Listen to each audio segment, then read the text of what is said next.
வணக்கம் and welcome to village store. நாம் இப்போ எங்கே இருக்கோம் அப்படின்னு நாம் பார்த்தோம்னா, நாமக்கல் மாவட்டம் பரமத்தி வேலூர் வட்டம் அர்த்தநாரிபாளையம் அப்படிங்கிற ஒரு ஊரில் இருக்கோம். இந்த அர்த்தநாரிபாளையத்தில் என்ன சிறப்பு அப்படின்னு பார்த்தோம்னா, இங்கே எனக்கு பின்னாடி தெரியுது பார்த்தீங்களா ஒரு குன்று. அந்த குன்று சமணர்கள் குன்று. இந்த சமணர்கள் வாழ்ந்த காலத்தில் இங்கே ஒரு படுக்கை இருந்தது, ஐவர் படுக்கை இருக்கு. அந்த ஐவர் படுக்கையை தான் நம்ம வந்து பார்க்க வந்திருக்கோம். வாங்க மேற்கொண்டு தொடர்ந்து நம்ம பேசிக்கிட்டே போகலாம். நாமக்கல்லிலிருந்து கரூர் செல்லும் வழியில் 18 கிலோமீட்டரில் பரமத்தி என்ற ஒரு ஊர் இருக்குது. அதில் நாம் வலது பக்கம் திரும்பணும். இப்போ நம்ம பரமத்தி அப்படிங்கிற ஊருக்கு வந்துட்டோம். இந்த பரமத்தியிலிருந்து வலது பக்கம் திரும்பி திருச்செங்கோடு போகிற வழியில் இந்த சமணர் குன்று இருக்குது. இப்போ நாமக்கல்லேருந்து வந்திருக்கோம். இப்போ வலது பக்கம் அந்த அம்புக்குறி காட்டுற வழியில் போனோம்னா திருச்செங்கோடு போகலாம். இந்த வழியில் தான் சமணர் குன்று இருக்குது. இப்போ இந்த ரோட்டில் போனோம்னா நேராக வேலூர் போகலாம், பரமத்தி வேலூர் போகலாம். இது திருச்செங்கோடு போகிற வழி. இப்போது நாம் நாமக்கல்லேருந்து வந்திருக்கோம். இப்போ நம்ம திருச்செங்கோடு ரோட்டில் நம்ம போக போகிறோம். கிட்டத்தட்ட ஒரு 4-5 கிலோமீட்டரில் அந்த சமணர் குன்று இருக்குது. வாங்க போகலாம். இப்போ நம்ம திருச்செங்கோடு போகிற ரோட்டில் போய்கிட்டே இருக்கோம். கிட்டத்தட்ட 4 அல்லது 5 கிலோமீட்டரில் சமணர் குன்று வந்துடும். இப்போ பரமத்தி வேலூர் லாரி அசோசியேஷன் திருமண மண்டபம் இங்கே லெஃப்ட் சைடில் இருக்குது. அதை நம்ம பார்க்கலாம். இதெல்லாம் தாண்டி தான் நம்ம போகணும். இப்போ வலது பக்கம் பார்த்திங்கன்னா நயரா பெட்ரோல் பங்க் இருக்குது. இந்த பெட்ரோல் பங்கையும் நம்ம பார்க்கலாம். அடுத்து அர்த்தநாரிபாளையம், இந்த ஊரில் தான் இந்த சமணர் குன்று இருக்குது. லெஃப்ட் சைடில் இந்த போர்டை பாருங்கள், அர்த்தநாரிபாளையம். லெஃப்ட் சைடில் நாம் பார்த்துட்டு வலது பக்கம் ஒரு ரோடு போகும், அந்த ரோட்டில் திரும்பணும். கவனமாக பார்த்துக்குங்க, வலது பக்கம் நாம் திரும்பணும். இந்த ரோட்டில் போனால் தான் அந்த ஐவர் குன்று, அதாவது சமணர் குன்று நாம் போய் பார்க்கலாம். இப்போ நேராக வரும்பொழுது சல்லுன்னு நேராக வண்டி விட்டோம்னா நேராக திருச்செங்கோடே போயிடும். அதனால் இந்த அர்த்தநாரிபாளையங்கிற இந்த போர்டை பார்த்தோன்னே வலது பக்கம் திரும்பணும். கிராம நிர்வாக அலுவலகம் லெஃப்ட் சைடில் இருக்குது. வலது பக்கம் பால் உற்பத்தியாளர்கள் அந்த கூட்டுறவு சங்க கட்டிடம் இருக்குது, அதெல்லாம் பார்க்கலாம். இதெல்லாம் பார்த்துக்கிட்டு அப்படியே நம்ம தொடர்ந்து போய்கிட்டே இருக்கலாம். போனோம்னா நமக்கு சமணர் குன்று வந்துருச்சு. இது ஒரு சிறிய குன்று தான். இதை பற்றி நம்ம இப்போ பார்க்கலாம். இப்போ நம்ம சமணர் குன்றுக்கு வந்துட்டோம், அல்லது ஐவர் குன்று அல்லது பஞ்சபாண்டவர் குன்று அப்படின்னு பலவிதமான பெயர்கள் அழைக்கப்படுது. இந்த இடத்துக்கு நம்ம வந்திருக்கோம். இதை பற்றி நாம் பார்க்கலாம். வாங்க போகலாம்.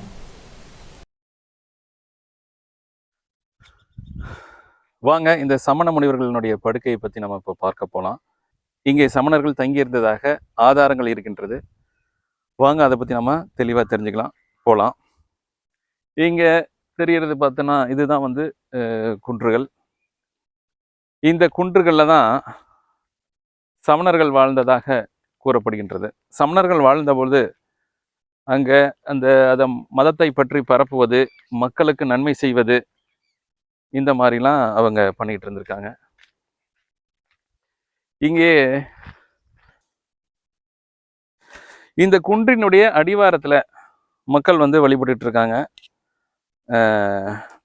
வேல் வைத்து வழிபட்டு இருக்காங்க. அதை நாம் பார்க்கலாம். வாங்க தொடர்ந்து நம்ம அந்த குன்றுக்கு நம்ம போகலாம். இங்கே நாம் பார்க்கலாம் சமண சின்னம், அர்த்தநாரிபாளையம் சமண முனிவர்களுடைய படுக்கைன்னு போட்டிருக்கு. ஜெயின் மான்யூமெண்ட் அர்த்தநாரிபாளையம், ஜெயின் பெட்ஸ், ஜெயின் நினைவு சின்னம் அர்த்தநாரிபாளையம், ஜெயின் படுக்கைகள். இது மதுரையினுடைய ஹெரிட்டேஜ்லேருந்து இது வந்து ஐடென்டிஃபை பண்ணி இது பண்ணியிருந்திருக்காங்க. இந்த சமண முனிவர்களுடைய படுக்கை. ஜெயின் சங்கம் பூனேயில் இருக்குது. வாங்க தொடர்ந்து நம்ம போயிட்டே இருக்கலாம். பார்த்தோம்னா ஒரு சின்ன குன்று தான்.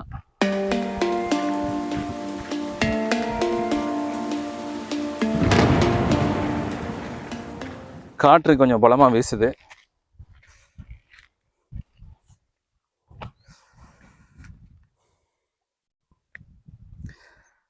இந்த சமண முனிவர்களுடைய படுக்கை ஒரு சின்ன ஒரு குன்று தான், பாறைகளால் ஆனது.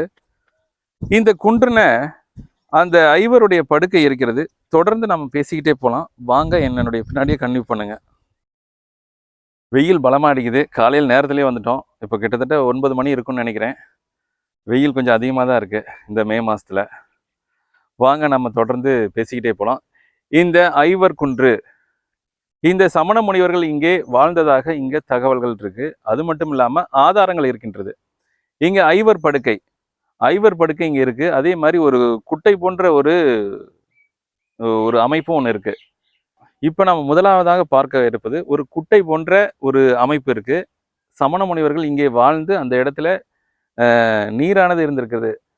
அந்த நீரானது அவர்கள் பருகுவதற்காக அல்லது குடிநீராக பயன்படுத்தியிருக்கலாம். வாங்க தொடர்ந்து நம்ம பேசிக்கிட்டே போகலாம்.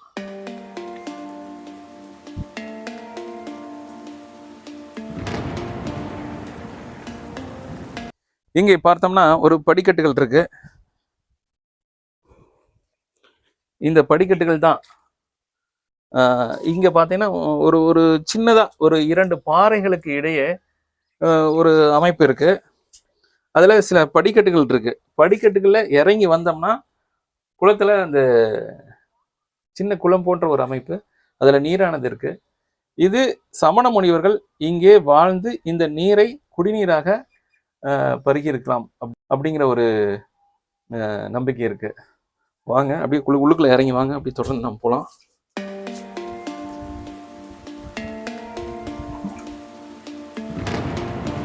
சின்ன சின்ன மீன்கள்லாம் இருக்கு. தலைப்பரட்டை மீன்கள் அனைத்துமே எங்க இருக்கு வாங்க.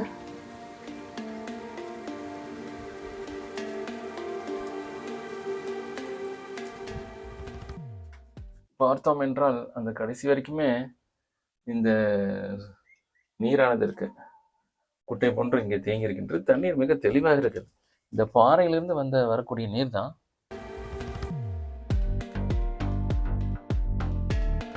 நீரானது தெளிவா இருக்கு.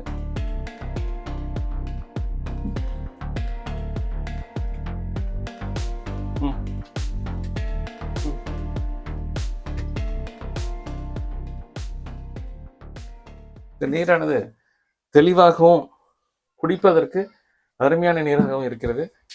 வாங்க தொடர்ந்து நாம போலாம். இப்போ நம்ம ஐவர் படுக்கை, இந்த ஐவர் படுக்கையை நம்ம பார்க்க போலாம். வாங்க பின்னாடி வாங்க.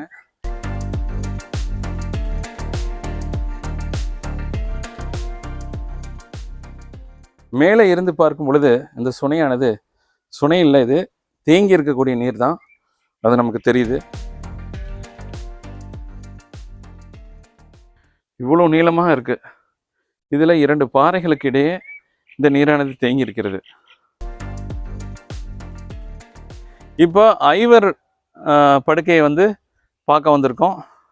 ஐவர் படுக்கைன்னு சொல்றாங்க, அல்லது பஞ்சபாண்டவர் படுக்கைன்னு சொல்றாங்க. இப்படி பலவிதமான பெயர்களால் இங்கே அழைக்கப்படுகின்றது இந்த சமண முனிவர் படுக்கை. வாங்க அதை நாம் பார்க்கலாம். பெரிய பெரிய பாறைகள். இந்த பாறை பார்க்கலாம். இதுக்குள்ளதான் அந்த குட்டை போல நீரானது இருக்கு. இப்ப இந்த பாறை பார்த்தோம்னா அப்படியே தொடுத்துக்கிட்டு அப்படியே நிக்குது. ஏதோ ஒரு சக்தியினால அப்படியே நிக்குது. இந்த பக்கம் சாயல, அந்த பக்கம் சாயல, அப்படியே நின்றுட்டு இருக்கு.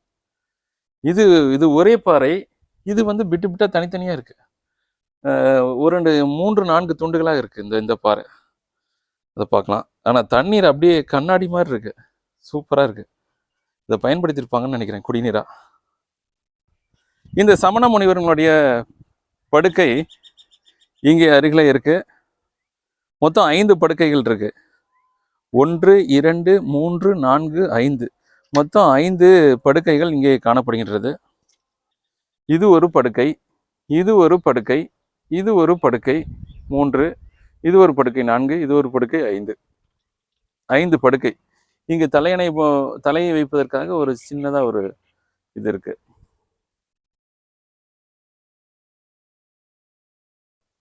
அவர்கள் பயன்படுத்திய அந்த படுக்கை இன்னுமே இந்த வளவளப்பு மாறாமல் அப்படியே இருக்கின்றது. அதை நம்ம காணலாம்.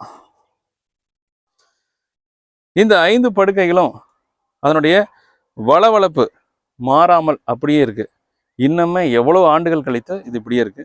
கிட்டத்தட்ட 2000 வருடங்களுக்கு முன்பு இந்த சமணர்கள் இங்கே வாழ்ந்ததாக கல்வெட்டுகள், பிரம்மி எழுத்துக்கள் இங்கே இருக்கின்றது.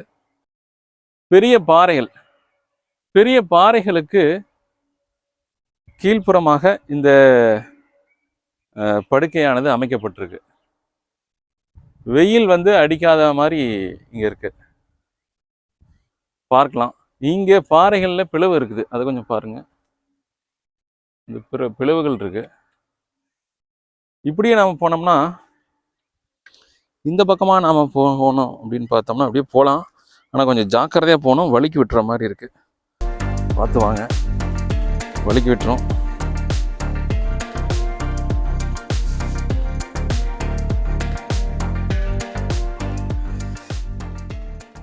இந்த சமண முனிவர்களுடைய படுக்கை கிட்டத்தட்ட 2000 வருடங்களுக்கு முன்பாக அமைந்திருக்கின்றது. 2000 வருடங்களுக்கு முன்பு சமணர்கள் இங்கே வாழ்ந்ததாக ஆதாரபூர்வங்கள் இருக்குது. அது மட்டும் இல்லாமல் சமணர்கள் பார்த்தீங்கன்னா தான் போகும் இடத்திலெல்லாம் மயிலிறகை கொண்டு அந்த இடத்துல சுத்தம் செய்துட்டு தான் போவாங்க. ஏன்னா சிறு உயிர்களுக்கு கூட தீங்கு விளைவிக்காமல் இருக்கக்கூடியவர்கள் தான் சமணர்கள். அப்படி சமணர்கள் தான் வாழ்ந்த அந்த மதத்தையும் கல்வியையும் மற்ற தொழில்களையும் இந்த பகுதி மக்களுக்கு அவர்கள் சொல்லி கொடுத்துருப்பாங்க அப்படிங்கிறது நம்புகிறோம். வாங்க இப்படியே போய் மேலே ஏறலாம்.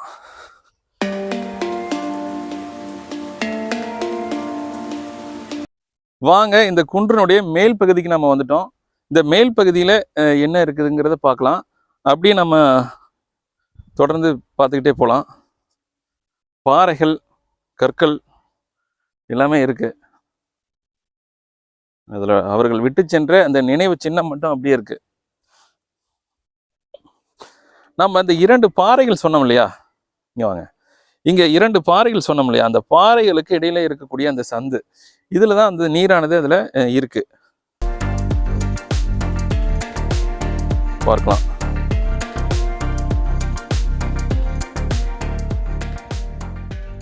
மேல் பகுதியில் வெறும் மொட்டை பாறை தான் இருக்குது.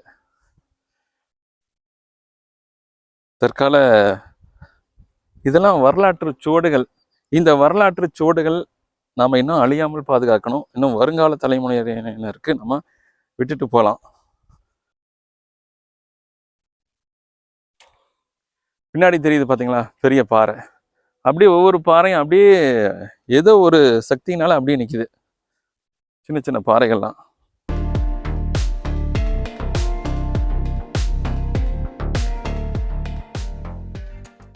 பாருங்க, இந்த மேல் பகுதிக்கு வந்துட்டோம். அந்த குன்றினுடைய மேல் பகுதி கொஞ்சம் சமதளமாக தான் இருக்கு.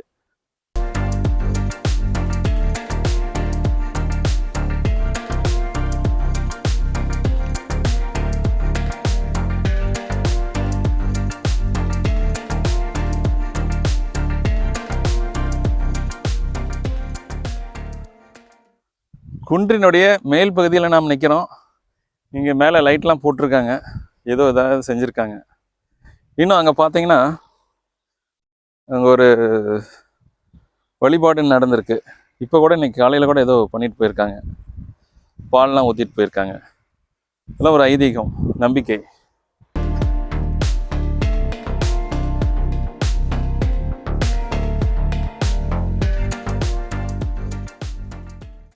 பார்த்தோம்னா இங்கே இந்த பாறை பாருங்க, இந்த பாறை பார்த்தீங்கன்னா அப்படியே தொடுத்துக்கிட்டு இருக்கு.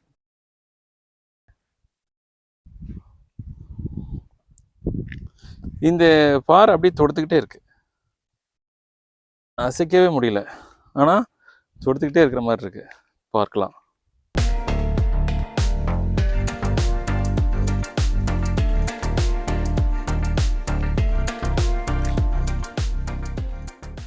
இங்கேயும் பெரிய பாறைகள் இருக்கு எனக்கு பின்னாடி. இது சமணர்கள் வாழ்ந்ததற்கான ஒரு ஆதாரம். இது ஒரு வரலாற்று சுவடு அப்படின்னு சொல்லலாம். சரி, இங்கே இருக்கிறவங்களுக்கு நிறைய பேர்த்துக்கு, இந்த ஊரில் இருக்கிறவங்களுக்கு நிறைய பேர்த்துக்கு இந்த இடம் தெரியல. இதை நம்ம இப்போ வெளியில் எடுத்து போட்டிருக்கோம் முதன்முறையாக. இங்கிருந்து பார்க்கும் பொழுது ஓரளவுக்கு வியூஸ் கிடைக்குது.